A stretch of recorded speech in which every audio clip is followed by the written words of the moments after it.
Hello, my dear students. How are you all? Today, in this class, we are going to learn about journal entries part 4 related to nominal account, which deals with expenses, losses, incomes, and gains, and also its rule as well as recording of transactions in journal entries related to nominal account. Okay. Chalo, let's welcome back to Jayanti's Academy of Commerce and Management. Without any delay, let's get started. Nominal account deals with all expenses, losses, incomes and gains, which I have already explained you in Golden Rules of Accounting video. If you haven't seen that video, I'll give in the description box.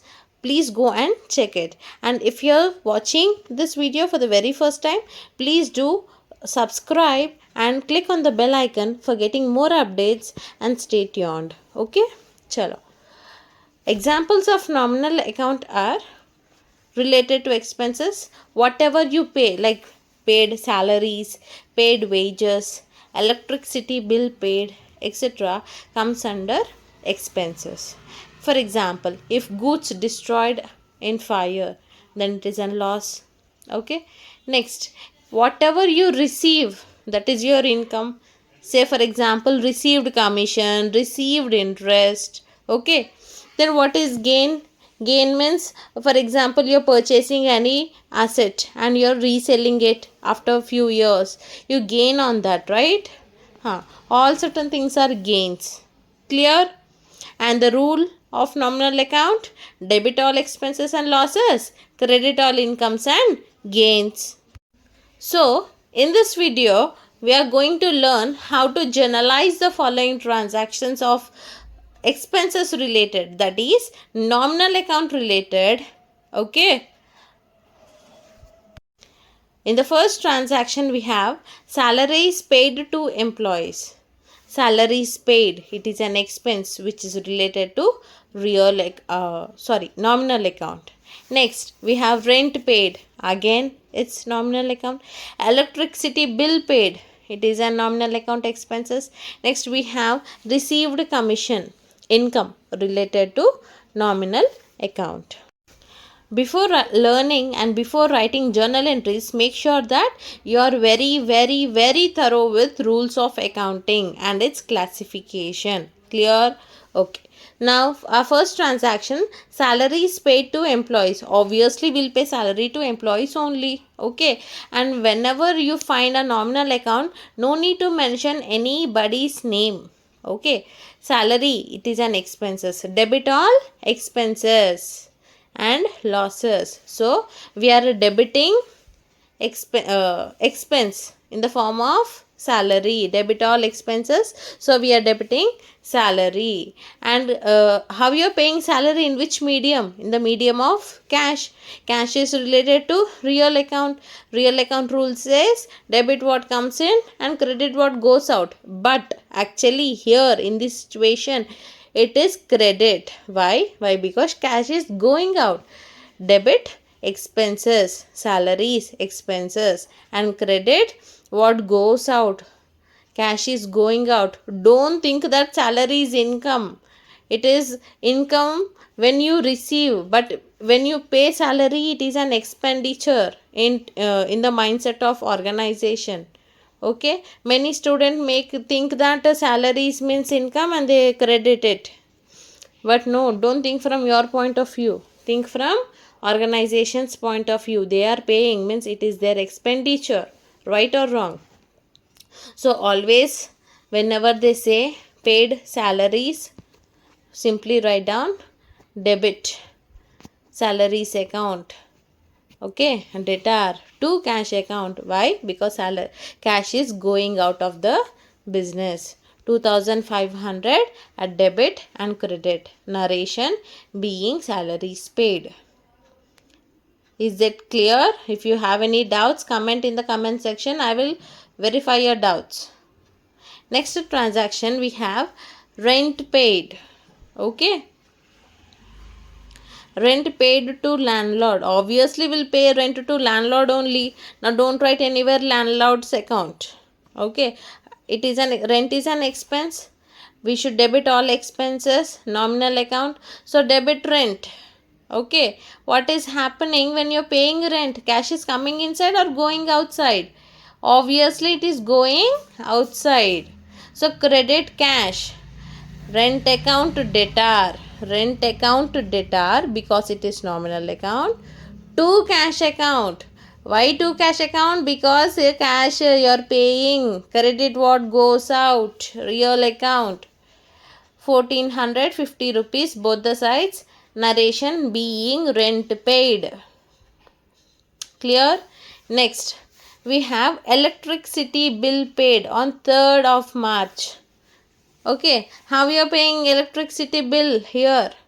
Through phone pay. What is phone pay? It is an online app where bank is involved directly, indirectly, right? So again, electricity bill is an expenditure. You have to debit expenditure. It is nominal account. Okay, you are paying bill in which format? In phone pay format. Phone pay is related to bank. Now don't write cash there.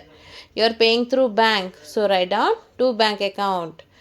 Cash is going out in the form of bank. Electricity bill account to debtor to bank account being electricity bill paid. Amount at the both the columns. Next, last transaction, we have received commission. So whenever you are receiving something, think that it is income. Okay, so what is a nominal account rule says? Debit all expenses and losses and credit all incomes and gains. So receiving is something related to income.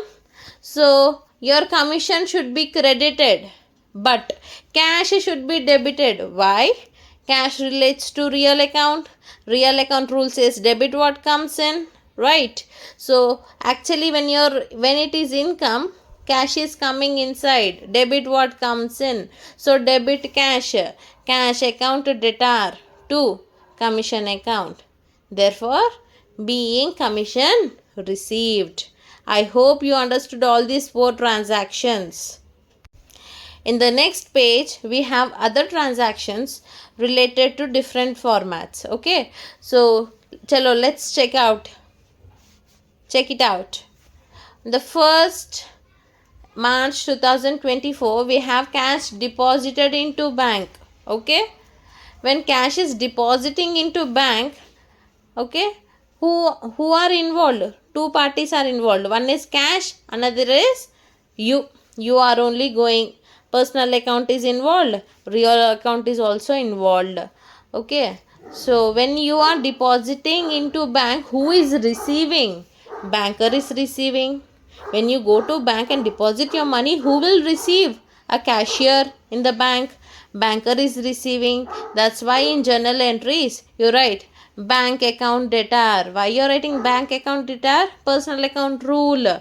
Debit the receiver. Who is receiving? Banker is receiving. Okay, then what is happening to cash when banker is receiving? It is coming in or going out from your hands? It is going out. When banker is receiving, cash is going out of your hands. So therefore, bank account debtor to cash account, credit what goes out. 2,500 both the sides. Being cash deposited into bank is the narration. Next, on second, and the second transaction, cash withdrawn from bank for personal use. So whenever they say personal use, that means drawings account. Why? Because according to GAAP principles, business entity concept, okay, business and owner is treated as 2 separate persons created by law. Therefore, accountant treat both as a 2 different people. Whenever the owner, okay, withdraws his money, that is capital, from the business, that means he shall be liable to pay back the amount. Okay, what is withdrawing? Investment means real account, it is an asset. Debit, he is withdrawing means it money is coming to his account. I mean to his hand. Debit what comes in real account. Debit what comes in. That's where we are writing drawings account. And to bank account. Okay. Who is giving when owner is withdrawing? Who is giving the amount? The banker. That's why we write credit side. Debit what comes in is drawings account. Credit the giver is bank account. He is giving. Banker is giving money when we owner is drawing. Okay na? So drawings account debtor to bank account 1400 both the sides, being cash withdrawn from bank for personal use. In the third transaction, third date, transaction is cash withdrawn from bank for office use. Here you need to clearly understand there is a difference between personal use and office use. Okay, personal use means it is drawing account, but whenever they say it is office use, it is not drawings account. So whenever you're drawing amount from bank for office use, what you're drawing cash. That means you're receiving. Okay na? Receiving means you're receiving what? Cash related to real account. Debit what comes in. So cash is coming in, you're debiting cash. But who is giving? Banker is giving. Personal account, credit the giver. Real account, debit what comes in is cash, and in personal account, credit the giver is bank.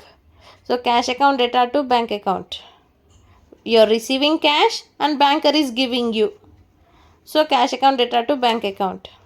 Being cash withdrawn from bank for office use is a journal entry. And the last transaction we have is bank charges paid. Bank charges are expenses related to nominal account debit side. So all expenses you have to debit it. Bank charges account debtor. 2. You are paying charges, you already paid, no? So what is happening to your cash? It is coming in or going out? Obviously it is going out. Okay, so that's why you are crediting cash.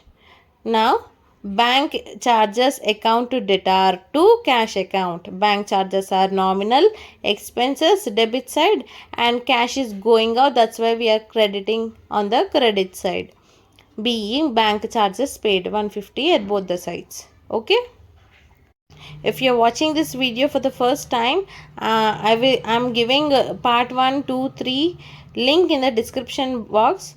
Go and check it out. If you're liking our lectures, for more knowledgeable lectures, please do like, share and subscribe our channel Jayanthi's Academy of Commerce and Management, and click on the bell icon for receiving more notifications from us.